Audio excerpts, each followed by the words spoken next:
I'm Michael Fast with Fast Family Farms. This is my wife, Brittany, and our little Laney Bug, and Levi, and Liam. We're a third generation corn and bean farm from Yale, South Dakota.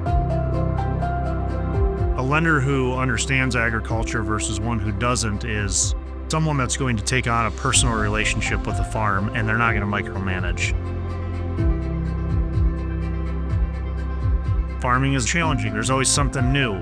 You never know what piece of equipment's going to break down. How am I going to fund this next group of cattle that come in? How are we going to put the crop in the ground? How are we going to get the crop out?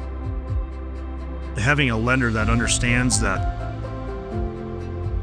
huge.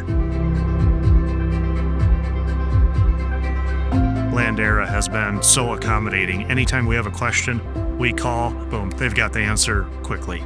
There's no waiting around for anything.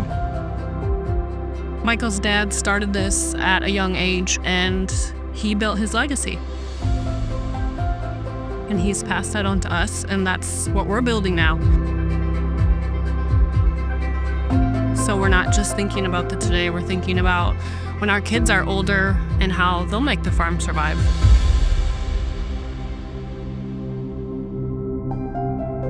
When I hear Landera, I think of a farm that's going to be around in the future, with a lender that's going to enable that. They're going to listen to the needs of your farm and be able to put a plan together that makes sense for you.